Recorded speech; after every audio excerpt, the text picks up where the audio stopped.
en todos los países de la OCDE hay una relación positiva entre educación y ingresos y desarrollo y bienestar, porque en este país siempre quise ser camarógrafa.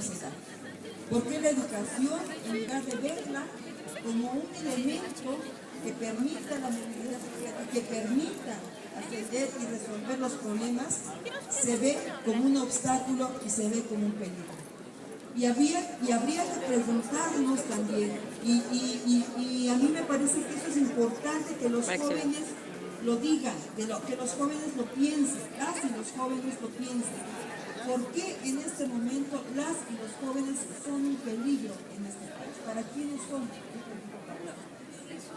Si nosotros no tenemos claro esta situación, entonces creo que poco podemos hacer, poco podemos avanzar en términos de buscar alternativas para nuestro país. Si nosotros no entendemos lo que está pasando en México y por qué estos sectores de la sociedad, encabezados por el Estado, por sectores de empresarios, por los caciques, ¿sí? Están matando a los estudiantes, no podremos entender la situación que se está dando en nuestro país. Yo, más que venir a presentarles datos y a presentarles esta situación, yo lo que quisiera es presentar preguntarles a ustedes cómo se sienten, si ustedes se consideran un peligro, si ustedes son un peligro. Yo los veo y veo juventud y veo alegría y veo ganas de estudiar, ganas de aprender y veo esperanzas y veo muchas cosas bastante positivas. Y entonces yo les pregunto, ¿ustedes se sienten, ustedes se ven como un peligro? Y si no lo son, entonces ¿por qué los están poniendo y quién los está poniendo en ese lugar?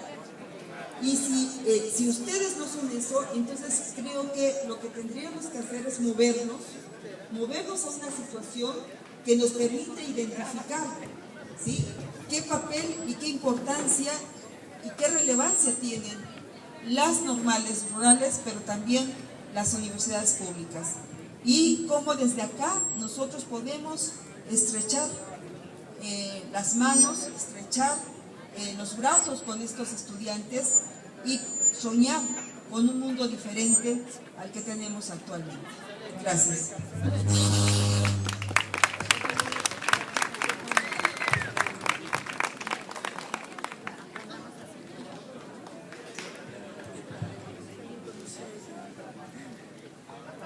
Bueno, yo soy Juan Carlos, soy compañero del posgrado. Les quiero hablar un poco de la historia de las normales rurales.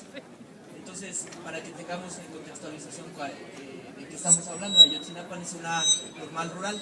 Bueno, se forman las escuelas normales regionales y las escuelas centrales agrícolas a principios de los años 20. Después del triunfo de la revolución, pues las demandas sociales estaban muy latentes. Entonces el proyecto del Estado y el discurso en ese momento era ir haciendo esta justicia social. La idea central era de capacitar a maestros rurales como técnicos agrícolas y los estudiantes y campesinos de una estructura cooperativa para que ellos fueran autosuficientes y se respondiera a las necesidades de la sociedad. El plan de estudios era aproximadamente de 4 años y ya como tal, en 1931 se fusiona esta que eran las técnicas agrícolas de campesinos y las estructuras cooperativistas para que ya existieran las normales rurales. Para en 1931 ya existían 16 normales rurales. Como lo decía la profesora, Diego Rivera pinta en 1924 a la maestra rural en el interior de la SED, que era una mujer. Esto era un paso importante porque dentro del proyecto del Estado la mujer dejaba de ser una ama de casa y entonces ya se estaba transformando y convirtiendo en un motor de la vida social, en este caso como maestros, ¿no? Esto se fundamenta en las ideas de la revolución. Es la idea para mejorar la situación de pobreza extrema. En ese momento México era un país rural y pocos concebían a la nación mexicana, o sea, había lugares en el país donde ni siquiera tenían la concepción de lo que era México como tal. Entonces la idea era la necesidad de crear patria, y las escuelas rurales para esto eran fundamentales. Los profesores debían ser líderes en sus comunidades y ser el vínculo con el Estado. la justicia social estaba en el discurso de quienes estaban en el gobierno y esto era una demanda social. Y había personas que en ese momento señalaban algo. Dice, ¿no les parece contradictorio dar una educación socialista a un país de propiedad privada? Esa era, por otro lado, quienes empezaban a cuestionar, ¿no? La gente decía, bueno, ¿cómo por un lado nosotros estamos fomentando esta educación socialista y nosotros somos una nación de propiedad privada? Entonces hubo ya esta lucha contra las normales, no es nueva. Cuando fue la guerra de los cristeros, pues ellos se dedicaron a quemar escuelas normales también. Los hacendados perseguían a los profesores. Ser maestro era llevar consigo pues los ideales de la revolución y las condiciones adversas. En 1924-1933, Moisés Sáenz, que era secretario de Educación, afirmaba el propósito de estas normales era incorporar a los indígenas a la vida mexicana y formar el espíritu rural. Quienes se hayan instalado muchas en viejas haciendas les da después muchas de las normales rurales se instalaron en viejas haciendas, ¿no? Lo que le daba un carácter poético de justicia social, porque estaban ahora en las normales en muchas haciendas, donde las haciendas durante mucho tiempo pues es donde estaba pues la clase que estaba oprimiendo principalmente a la gente rural de escasos recursos y a los indígenas. Las normales rurales eran la vía en que los campesinos podían ascender socialmente para el Estado. Los maestros eran los misioneros que ayudarían a forjar patria a través de los símbolos nacionales. La idea del gobierno era que la gente tuviera mayor higiene, organización doméstica, y uno de los males pues, para la producción del sistema y para la vida diaria era el alcoholismo. Entonces querían terminar con eso. La escuela debe de estar en armonía con lo que exige la vida social. Los maestros se convierten en líderes sociales. La educación es un proceso civilizatorio. A los que sabían de la ciudad se les llamaban hombres de razón. Entonces, las personas que venían de la ciudad al campo, era así como les decían, ¿no? Se les decía, ellos son los hombres de razón. Pero se les señalaba la importancia de aprender español, eso era fundamental, de vivir los hábitos de la vida social civilizada, que se dice que son superiores a los de los indígenas y de las zonas rurales. Entonces, desde este momento ya había un discurso deliberado para decir que los que venían de las ciudades eran mejor que los del campo, ¿no? Que se tenía que aprender el español. Y bueno, nosotros sabemos que México es un crisol de lenguas y con esto se ha ido perdiendo, ¿no? de lenguas originarias. Se dio un impulso importante a las mujeres porque no solamente tenían que aprender esta parte de la educación, sino también aprendían carpintería, soldaduría, cuestiones agrarias. Para quien le da un golpe fundamental a las normales fue Díaz Ordaz, que cerró la mitad de las normales rurales. Posteriormente, ya veniéndonos más para acá, una propuesta de la maestra Elbester Gordillo era transformar a las normales rurales en centros técnicos en turismo. Y entonces, pues esta era la contradicción en su momento, ¿no? Si se van viendo, hay un discurso, el cual el maestro es quien tiene que forjar patria, pero por otro lado, las normales rurales sirvieron como puente, ¿no? para que se pudiera mejorar la situación de pobreza. Se trataba de que fuera un sistema sustentable en el cual el maestro fuera campesino, llevara la educación a los suyos y entonces se pudiera dinamizar este proceso. La contextualización que nosotros debemos de ver en qué momento sucede esto de Ayotzinapa, pues sabemos que las reformas nacionales de la universidad pública reflejan un proyecto de nación centrado en las preferencias políticas. Entonces se trata de meter al país en procesos de producción. Estamos en una lógica neoliberal. La educación como tal es un proceso de socialización de los individuos. Al educarse, una persona asimila y aprende conocimientos. La educación también implica la concientización cultural y conductual, donde las nuevas generaciones aprenden los modos de generaciones anteriores. Lo que quiero decir con esto es que la educación como tal es un proceso de aprender. Está la educación formal, está la educación informal, por así decirlo, ¿no? la que se aprende en las instituciones y la que aprendemos diario. Pero en el contexto actual, las políticas de gobierno en cuanto a la educación están enmarcadas por un proceso neoliberal. entonces se ha dado menos ingreso, se ha dado menos dinero para la educación y tenemos una educación orientada a la producción, ¿no? Al mercado. Entonces nosotros como país al hacer eso estamos renunciando a tener una identidad propia.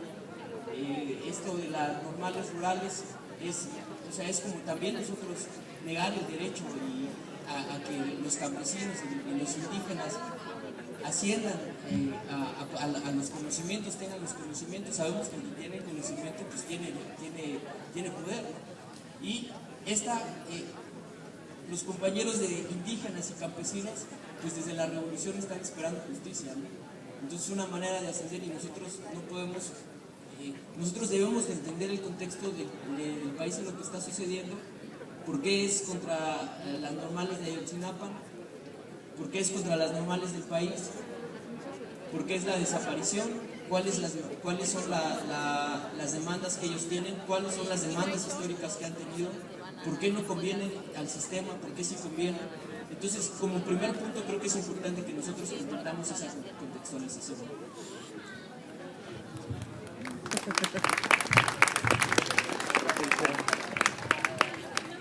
Hola compañeros, buenos días. Mi nombre es Janet, de la Maestría en Desarrollo Económico y Cooperación Internacional. Bueno, yo les voy a hablar como de algo menos duro, datos menos duros, menos historia, pero también un poco. Soy de Teteles de Ávila Castillo, Puebla, al norte de la Sierra Norte, y allí está ubicada la única normal rural del estado, una de las 16 que todavía quedan. Este es un internado exclusivo para mujeres, y lo que no vemos, o lo que nosotros muchas veces desconocemos, es que las normales rurales tienen muchas ventajas, ¿no? Efectivamente surgieron como escuelas para los pobres, y pues la verdad es que las mujeres o las alumnas que logran ingresar a esta universidad, que por lo general provienen de Veracruz, Tlaxcala, Hidalgo y Puebla, llegan y tienen cubierto todos los gastos, ¿no? Tienen cubículos con literas, cuartos para vivir ahí, todas viven ahí, tienen becas mensuales para los gastos de la escuela, tienen servicio de comedor, tienen gimnasios, canchas y pues la educación, ¿no? Y hasta hace unos años, aproximadamente 5, todas las que salían recibían plazas. Se manejan 2 licenciaturas, que es la licenciatura en educación primaria y en educación telesecundaria, que en Puebla la única es esa, y es el BINE, pero pues el BINE no es rural, ¿no? Además de esto, ellas mantienen la escuela, que está dividida en 2 sectores, el de viviendas y donde toman clases, los salones, y pues tienen como ayuda mínima de jardineros, igual se emplean a 50 personas aproximadamente en servicios de cocina, de jardinería, pero la limpieza la hacen ellas, ¿no? Todo, y mantienen la escuela por sí mismas. También desde los 60 años que lleva la escuela en ese lugar, las chicas siempre han sido muy activistas, ¿no? Siempre se han involucrado en todos los movimientos sociales, salen a paro muy frecuentemente en apoyo a las otras normales, porque hay que destacar que existe un hermanamiento muy fuerte entre normales rurales. Existen comités estudiantiles que se organizan con los comités estudiantiles de las 16 normales del país para tomar acuerdos generales y lograr objetivos comunes, ¿no? Y a veces dice la gente, pues estas revoltosas, ¿no? Ya que se vayan a estudiar, si les están dando todo, que dejen en paz pues las carreteras, las casetas, etcétera. Pero pues están luchando por yo creo que uno de los últimos bienes comunes que nos están quedando como mexicanos y como estudiantes, porque nosotros como universitarios tenemos muchas ventajas, pero ellas son como lo último que queda de...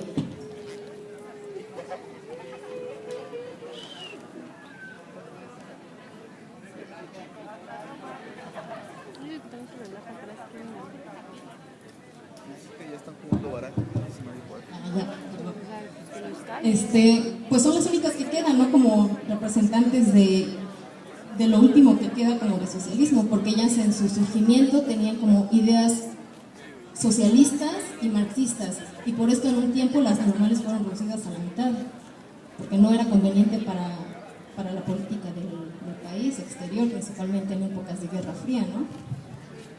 Aparte de eso, hasta 1985 las chicas ingresaban después de la secundaria, no era necesario estudiar bachillerato, porque hacían falta muchos maestros en las comunidades indígenas y no muchos querían irse a trabajar allá, ¿no? A la sierra, donde pues estaba prácticamente inhóspito, ¿no? Inaccesible.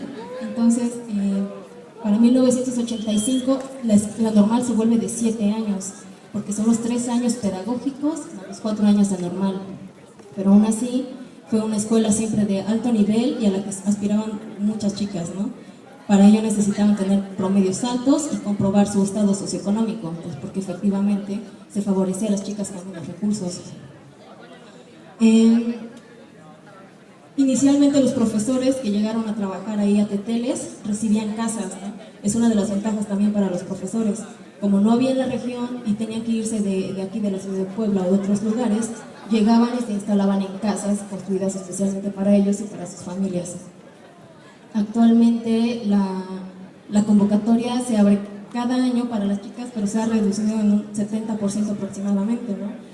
Antes tenían que rechazar a varias chicas porque pues no les daba la matrícula, pero hoy tienen que invitar y salir, y, o sea, hacer un proceso de convencimiento para que quieran entrar nuevamente a la normal. ¿Por qué? Porque a partir de la reforma educativa, pues se les quita, ya no salen con plaza, tienen que ir a un concurso de oposición que, como muchos sabemos, maneja más que nada corrupción, ¿no? Y el que tiene una palanca hasta arriba va a ser el que se gane una plaza y no la que lo logre a través de méritos propios. Entonces, por eso mismo, pues ya no ven un futuro o un empleo real, por lo que han decidido dejar de estudiar en esa normal, ¿no? En las normales rurales y en las normales, yo creo que las otras, las del país. Actualmente, por lo de Ayotzinapa, como les digo, están muy hermanadas, llevan en paro pues prácticamente un mes. Son las que sí han salido en las noticias que secuestran autobuses. Y esto lo hacen pues para llegar a ciudades como Puebla, se van a Ayotzinapa y se van a las otras normales porque andan muy organizadas. Están tomando casetas en la Sierra Norte, pero no, o sea, no tratan de impedir, simplemente abren las plumillas para que pasen los coches y no dificultar el tráfico o el tránsito de las personas. Cuando secuestran un autobús, agarran 2 autobuses, ¿no? Y a la gente que bajan de un autobús, a todos los pasajeros, los suben al otro autobús para que sigan y no se interrumpan sus actividades. Y ya toman al otro autobús, hacen colectas y le pagan al chofer del autobús su día, porque como al chofer le descuentan, pues ellas no quieren perjudicarlo y hacen colectas y les pagan el día a los choferes del autobús. Entonces, ¿hasta qué punto están ellas afectando la vida cotidiana, ¿no? Y yo como pobladora de Teteles no me siento insegura, no me siento agredida ni amenazada por ellas. Al contrario, me siento orgullosa porque son más revolucionarias que nosotros como universitarios. Tienen más capacidad de organización y van a defender lo que tienen. Un compañero decía, ¿cuál es el problema, no? Pues les están quitando algo que se les estaba dando como regalo. No, son nuestros derechos y los debemos defender como tal, porque muchas veces decimos, ya, pues que se busquen otra normal y ya no se van a cerrar. Pero no están defendiendo los que son todavía nuestros derechos y lo poco que nos está quedando. Y son las pocas valientes que se están arriesgando. Y las normales rurales son las que están tomando ahorita la batuta, ¿no? Mataron a 43 estudiantes y ¿qué dijeron? Pues son pobres, hijos de campesino, ¿quién se va a espantar o quién se va a alzar por eso? Pues nos estamos alzando todos como estudiantes, porque mataron estudiantes, hijos, hermanos, amigos, y creo que es el momento de que nosotros tomemos acción o al menos conciencia. Entonces la normal rural sigue en paro activo, está tomando casetas, está secuestrando autobuses y se están yendo en apoyo a Ayotzinapa y a las otras normales para organizarse. Se hablaba de que dentro de pocos años se va a cerrar la normal de Teteles por la mínima matrícula que está ingresando y piensan hacer de ella una universidad de corte turístico. Entonces, no sé, yo pienso que es nuestra oportunidad de luchar por lo poquito que nos está quedando y lo poco que nos están dejando. Gracias.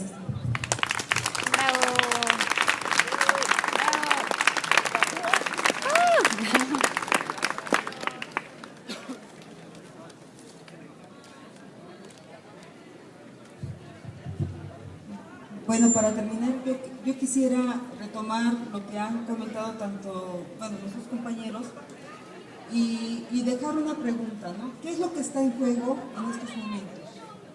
¿Por qué están luchando? Yo creo que es muy importante que tengamos claro, todos nosotros, nosotras, qué es lo que está en juego.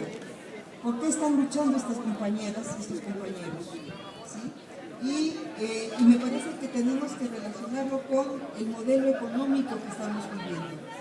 Porque así como el modelo, así como el nacionalismo impulsado por el gobierno a principios del siglo XX, ¿no? La década de los 20, los 30, iba acompañado con un proyecto de educación y que se plasmaba específicamente en el apoyo de las normales. En estos momentos de embate del capitalismo hacia los diferentes sectores, también hay un embate hacia la educación y hacia las normales. Si antes se pensaba en un proyecto nacionalista, ahora esa palabra parece que incomoda, y lo que habría que hacer es quitar todo aquello que suene a socialismo, nacionalismo, a todo aquello que suene a organización, a unión, y lo que habría en todo caso que dejar es ese individualismo que permite a las grandes transnacionales apoderarse cada vez más de nuestros territorios.